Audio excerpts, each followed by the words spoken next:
Police in Australia have charged a former childcare worker with more than 1,600 sexual offences against more than 90 children. The offences allegedly took place over a 15-year history. And Peter Armstrong is in our bureau in London with more on this big international story. Obviously, we're going to be hearing some disturbing detail here, Peter, but tell us more about what Australian police are saying. Disturbing indeed, Heather. I mean, just the sheer scope and scale of the alleged abuse in this case is frankly staggering. Australian police, they haven't named the man in charge yet, but we know he's 45 years old. We know that he worked at a series of childcare facilities, and we know that police say he filmed these attacks. But to be completely honest, the numbers here, they almost defy understanding. As the police came out to give this news conference and outline the charges and the number of incidents we're talking about, it became almost hard to wrap your head around. I want you to listen to this. This is Justine Go, the Assistant Commissioner of the Australian Federal Police's Northern Command. Today, I can outline the details of Operation Tenterfield, an investigation that has led to a former childcare worker being charged with 1,623 child abuse offences against 91 children, including 136 counts of rape and 110 counts of sexual intercourse with a child under 10.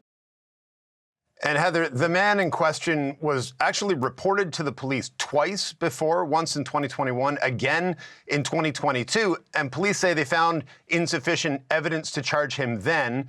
But then you skip ahead to last summer, August 20th of 2022. Police executed a search warrant at one of the childcare centers in Brisbane, and they also searched his home. And it was there that they seized these electronic devices that allegedly contain, child abuse material that he had created. Seems like it took a long time, Peter, for police to announce these charges.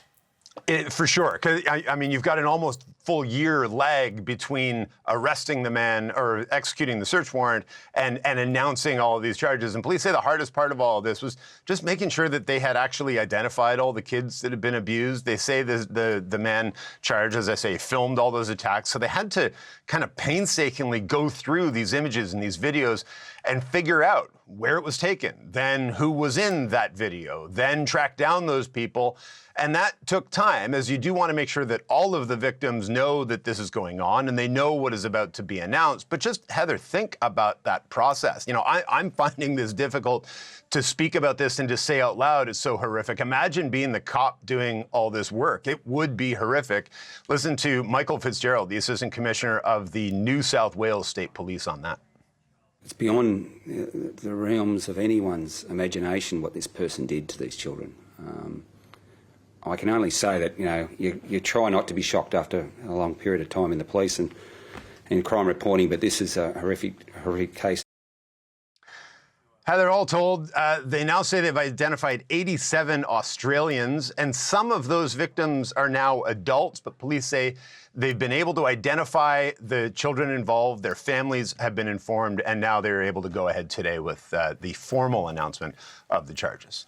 Peter, thank you for all of that. Peter Armstrong from London this morning.